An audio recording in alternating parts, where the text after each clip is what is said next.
Joining us now from Israel with very personal story is Raz Shmilovich.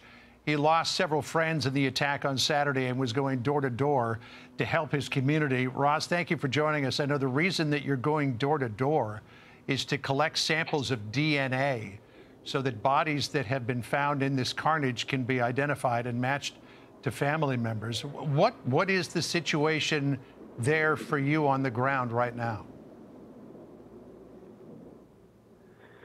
Hi, how are you doing? Thank you very much. Situation on the ground now as civilian who is living in the closest Israeli community to the Gaza Strip border is kind of horrible. Most of the people in my community, we are a community of 1,000 people, have been evacuated from the community. Today, it's almost empty. There's nobody there. Yesterday, as you said, you finished identifying, in order to identify the dead bodies, we had to go into the victims' houses to collect toothbrushes or hairbrushes or any dirty clothes that might have sweat on them or DNA samples of any kind. You're entering houses that were a scene of murder a couple of minutes before that, or a couple of hours or days. So you're talking about areas full of blood still on the ground. Animals, dogs that were shot and standing there for days, rotting, shattered glasses. And this is a quiet, normal residential community that was my house and still is my house when I come back there. Raj, so sorry for everything that you are experiencing and all of your losses and for everything that you all are going through. And it is obviously very difficult to hear everything that you just described. What are you hearing from those people who are there when you go house to house, if you do see anyone there? You don't hear much because most people are not there. When you go to the houses, it's because somebody who lived there either was murdered or still in hospital. And the ones you do see there is the beloved one, their son, their daughter, their parents are coming to get the samples, and they have to encounter blood, which is the blood of their dearest one on the ground. So the ones you do encounter are in their worst time of their life. If I can get plastic for a moment, so I had to find somebody, one of my neighbors in his 50s trying to clean the blood of his father from the ground, and he couldn't deal with it, so he literally left the house, which left me to do that. So you have to stand there in a house of a neighbor or a friend, cleaning puddles of blood. Then you can trace the murder track where the victim was sitting on the couch. She tried to run away. She was shot again in a different spot, and you can literally trace that. And that's just horrible. It's horrible talking about civilians, old people in the 70s, sitting in their houses, slaughtered to death by people who are Hamas terrorists who, for some reason, keep being called militants. Those are terrorists. And there's nothing that more than goes. When I saw your reporter earlier on in Sderot, which is a hometown next to where I live, I was like, welcome to my life. I have to go to a school. My kids go to school, which is a bomb shelter. Sounds of alarms and explosive sounds landing by is our soundtrack of our life.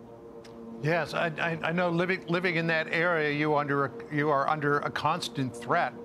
There's no question about that. And I was in Israel in 2006 during the war with Hezbollah, and I was just so taken with the tenacity and the strength that the Israeli people show in the face of threats. I remember up in Metula, which is where we were staying, there was a grandmother who was running the Hotel Arazim there. And she was the toughest person that you could ever imagine as the rockets were falling all around and journalists were running for cover. She was still there behind the front desk at the hotel. And she sort of looked at everybody running away and tisked us for not wanting to stand there in the face of the threat that was coming our way. In terms of what you were hearing from the leadership there in Israel, we are expecting the Prime Minister Benjamin Netanyahu to make remarks in the next couple of hours, probably, at the very least. What do you think about the response so far from the leadership there? Are you hearing enough about what's happening and what's to come?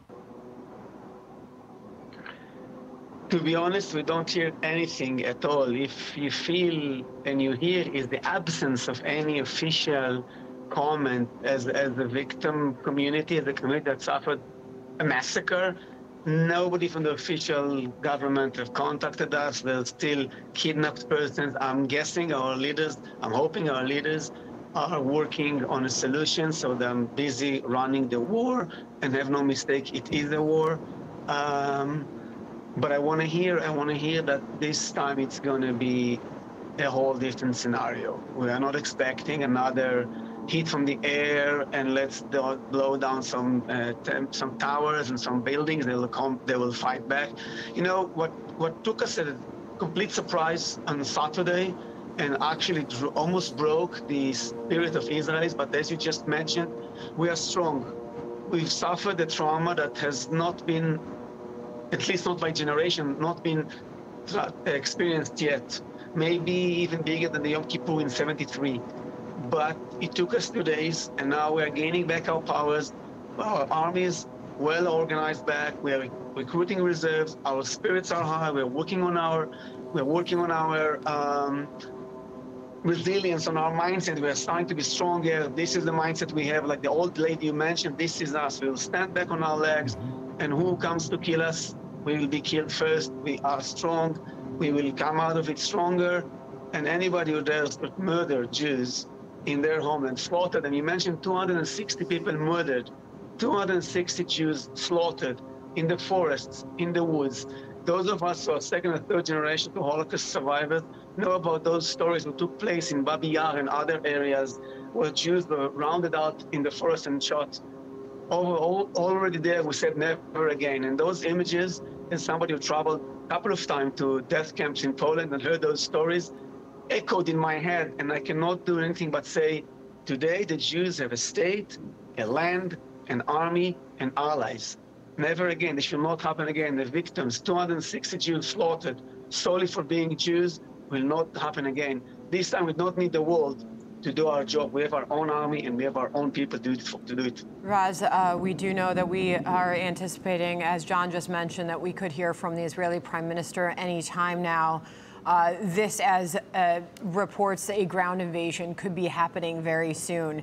Crossing the wires a short time ago, the Hamas military spokesman saying it will kill a civilian hostage anytime Israel targets Gaza civilians without warning. We know what we heard from the Israeli Prime Minister on Sunday, telling the U.S. President Biden that Israel does not have any choice but to unleash a ground operation in Gaza, saying, quote, "We have to go in," according to the Israeli leader. What do you expect the next couple of hours to look like, Raz? I truly fear the next hours. None of the options we have on the table are not good for anybody. In war, nobody wins, there's only losers. But this war was forced on us. And in war, we pay prices. And, you know, just in the Gilad Shalit, the Israeli kidnapped soldier a couple of years ago, we released 1,000 terrorists for one soldier of ours. Now, I think it's gloves off. I expect that ground invasion is not necessarily what I personally would have done. I know the costs, but I would say anybody who dares to execute an Israeli civilian under captivity, which is against so many international laws, means gloves off on our side as well. I would expect our leadership to take the gloves off as well. If Israeli civilians' blood is allowed, so be it. On the other side, blood is allowed as well.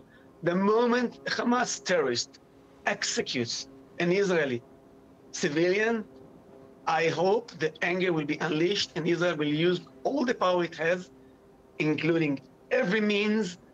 Ground invasion, in my opinion, is too risky for us. Why risk our own people if I can flatten down neighborhoods? You know, why risk our people? I would have given the Palestinians who think they're not part of Hamas a warning: get out of this area. Anybody in this area is a son of death. If you hide Hamas militants, terrorists behind you, you're a son of death. And that's what I would have done. I would have unleashed. The moment that happens, I think we should flip the disc and change our mindset. And, you know, they say in the Middle East, people speak Arabic. We are the only land that speaks Hebrew. Maybe it's time to start speaking Arabic as well. Yeah. Raz, we mourn the losses that you and your friends and family have experienced, and we thank you for joining us with your personal story. Good luck to you. Thank you so much. All right. Thank you so much.